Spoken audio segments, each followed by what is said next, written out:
ശരിക്കും ഗുരുവായൂരപ്പനെ മനസ്സ് തുറന്ന് വിളിച്ചാൽ ഏത് രൂപത്തിലാണോ നമുക്ക് എന്താണോ ആവശ്യമുള്ളത് എന്ന് വെച്ചാൽ ഗുരുവായൂരപ്പൻ സാധിച്ചു തരും എന്നുള്ളതിന്റെ പൂർണ്ണമായ ഒരിതാണ് ഞാൻ ഈ പറയുന്നത്. ഓം ശ്രീകൃഷ്ണ പരമാത്മനെ നമഃ. കൃഷ്ണായ വാസുദേവായ ദേവകി നന്ദനായ ച നന്ദഗോപകുമാരായ ഗോവിന്ദായ നമോ നമഃ. ഒരമ്മയ്ക്കുണ്ടായ അനുഭവമാണ്. അമ്മ പറയുന്ന വാക്കുകൾ കേൾക്കാം. ശ്രീകൃഷ്ണന്റെ ഒരു എളിയ ഭക്തയാണ് ഞാൻ. തികച്ചും ശ്രീകൃഷ്ണ ഭക്ത എന്ന് ഞാൻ പറയുന്നു. ഭഗവാൻ അങ്ങനെ തന്നെ ആയിരിക്കുമെന്ന് എനിക്ക് തോന്നുന്നു. എൻ്റെ അനുഭവത്തിൽ കൂടി ഒരു ഭക്ത എന്ന് നമ്മളല്ല പറയേണ്ടത്, ഭഗവാനാണ് പറയേണ്ടത് അവൾ എൻ്റെ ഭക്തയാണെന്ന്. പക്ഷെ ഇത് അനുഭവത്തിൽ കൂടിയാണ് നമ്മളത് മനസ്സിലാക്കുക. ഞാൻ ഗുരുവായൂരൊക്കെ പണ്ട് പോയിരുന്നത് സാധനങ്ങൾ വാങ്ങാനും അതിനുവേണ്ടി അല്ലാതെ ഗുരുവായൂരപ്പനെ ഒരു നോക്ക് കാണണം എന്നുള്ള ഒരു ആഗ്രഹം പോലും എൻ്റെ മനസ്സിൽ അങ്ങനെ ഉണ്ടായിരുന്നില്ല. പക്ഷെ ഒരു ദിവസം ഞാൻ ഗുരുവായൂർ തൊഴാൻ പോയി. തൊഴുത് ശ്രീകൃഷ്ണനെ ഒന്ന് നോക്കി. തൊഴുത് പുറത്തിറങ്ങി നോക്കുമ്പോൾ അനേകം സാധനങ്ങൾ തൂങ്ങിക്കിടക്കുന്നതിൻ്റെ ഉള്ളിൽ ഒരു ശ്രീകൃഷ്ണന്റെ വെറും ഒരു കലണ്ടർ. ആ കലണ്ടറിലെ ശ്രീകൃഷ്ണന്റെ മുഖത്തേക്ക് ഞാനൊന്ന് നോക്കി. വെറുതെ അങ്ങനെ നോക്കിയപ്പോൾ എന്തോ ഒരു വശ്യത ആ കണ്ണിൽ ഞാൻ കണ്ടു.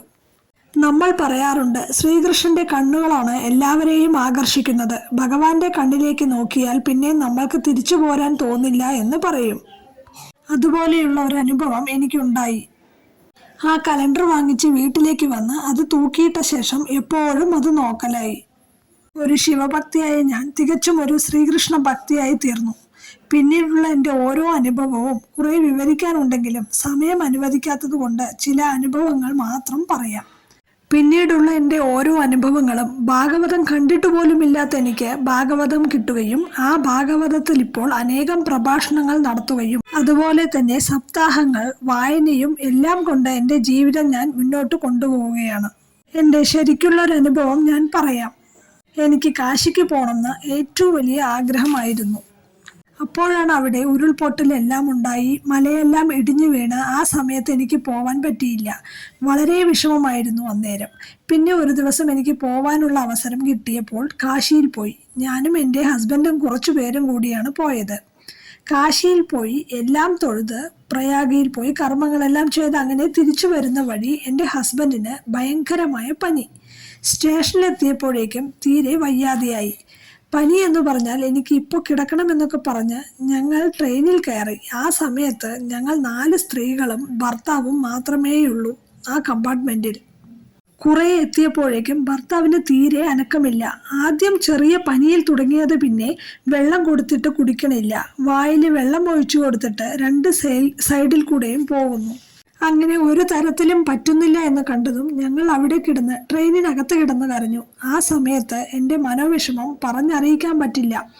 എന്തു പറ്റി? വളരെ ആഗ്രഹിച്ച് കാശിക്ക് പോയി തിരിച്ചു വരുന്ന വഴി ഞാൻ ഒറ്റപ്പെട്ടു പോവുകയാണോ എന്നുള്ളതിൽ കരഞ്ഞു. ഞാൻ അവിടെ ബോധമില്ലാതെ വീണു. കൂടെയുള്ളവരെല്ലാം കരഞ്ഞിതായി. പിന്നെയും വെള്ളമെല്ലാം കൊടുത്തു. തീരെ അനക്കുമില്ല. അങ്ങനെ ഞാൻ അറിയാതെ തന്നെ കൂടെയുള്ളവർ വീട്ടിലേക്ക് വിളിച്ചു പറഞ്ഞു, എൻ്റെ മൂത്ത മോൻ ചെന്നൈയിൽ വന്നാലാണ് ഫ്ലൈറ്റ് കിട്ടുകയുള്ളൂ. ആ ഫ്ലൈറ്റ് കിട്ടാൻ വേണ്ടി അവിടേക്ക് വിളിച്ചു പറഞ്ഞു.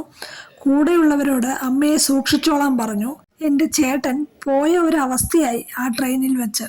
എൻ്റെ ഒരാഗ്രഹം നടത്തി തന്നു. പക്ഷെ എന്നെ വേറൊരു വേദനയിലേക്ക് തള്ളിവിടുകയാണോ എൻ്റെ ഗുരുവായൂരപ്പ എന്ന് ഞാൻ കരഞ്ഞു വിളിച്ചു പ്രാർത്ഥിച്ചു.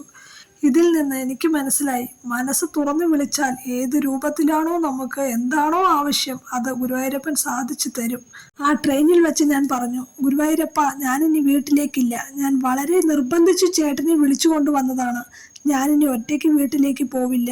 ഏതെങ്കിലും ഒരു നദിയുടെ സൈഡിൽ കൂടെ ട്രെയിൻ പോകുമ്പോൾ ഞാൻ അതിൽ ചാടും. ഞാനിനി നിങ്ങളെ വിളിക്കുകയുമില്ല, ഗുരുവായൂർ വരികയുമില്ല. അത്രയും മനസ്സുരുകിയാണ് ഞാൻ പറഞ്ഞത്. ഞാൻ ഒന്നുകൂടി പറഞ്ഞു, എൻ്റെ വായിൽ അറിയാതെയാണ് പറഞ്ഞത്. അരമണിക്കൂറിനുള്ളിൽ ചേട്ടൻ എഴുന്നേറ്റിരുന്നില്ലെങ്കിൽ ഞാൻ നിന്റെ അടുത്ത് വരുന്നില്ല, ഞാൻ പോവാണ്. അങ്ങനെ ഗുരുവായൂരപ്പ എന്ന് വിളിച്ച് കരഞ്ഞുകൊണ്ട് ഞാൻ അവിടെ ഇരുന്നു. ആള് പോയി എന്നുള്ള രീതിയിലായി. വീട്ടിലേക്ക് വിളിച്ച് കാര്യങ്ങളെല്ലാം പറഞ്ഞ് അങ്ങനെ അരമണിക്കൂറിനുള്ളിൽ ചേട്ടൻ ഓക്കെ ആയില്ലെങ്കിൽ ഗുരുവായൂരപ്പ, ഞാൻ പിന്നെ ജീവനോടെ ഇരിക്കില്ല എന്ന് പറഞ്ഞ് ആ വിളി ഗുരുവായൂരപ്പൻ കേട്ടു കാണും. ഞാൻ എന്താ പറയുക? നമ്മുടെ ഹൃദയത്തിൽ നിന്ന് വിളിച്ചാൽ നമ്മുടെ ഗുരുവായൂരപ്പൻ ഓടി വരും എന്നുള്ളതിൻ്റെ തെളിവാണ് എനിക്കുണ്ടായത്. അരമണിക്കൂർ എന്നത് ഞാൻ വെറുതെ പറഞ്ഞതാണ്. അരമണിക്കൂറായില്ല. എൻ്റെ ചേട്ടൻ കിടന്നവിടെ നിന്ന് മെല്ലെ എണീറ്റിരുന്നിട്ട് പറയുകയാണ്, ഞാൻ നല്ല ഉറക്കമായിരുന്നു, നീ എന്താണ് എന്നെ വിളിക്കാത്തത്? എനിക്ക് വെള്ളം ദാഹിക്കുന്നു, എനിക്ക് വെള്ളം തരാൻ പറഞ്ഞു. ഞാൻ വെള്ളം കൊടുത്തു. കുടിച്ചു കഴിഞ്ഞപ്പോൾ അദ്ദേഹത്തിന് പനിയുമില്ല, ഒന്നുമില്ല. വെറുതെ ഇരുന്നിട്ട് ഞാൻ ഉറങ്ങിയതാണ്, എന്നെ എന്താണ് വിളിക്കാത്തത് എന്നൊക്കെ പറഞ്ഞ് സമയം നോക്കിയപ്പോൾ കറക്റ്റ് അരമണിക്കൂർ. അറിയാതെ പറഞ്ഞുപോയ ഒന്നാണെങ്കിലും ആദ്യത്തെ എൻ്റെ അനുഭവമാണ്. ഭഗവാൻ വിളിച്ചാൽ വിളി കേൾക്കും, ഏതാപത്തിലും നമ്മളെ രക്ഷിക്കും, അതിന് യാതൊരു സംശയവുമില്ല.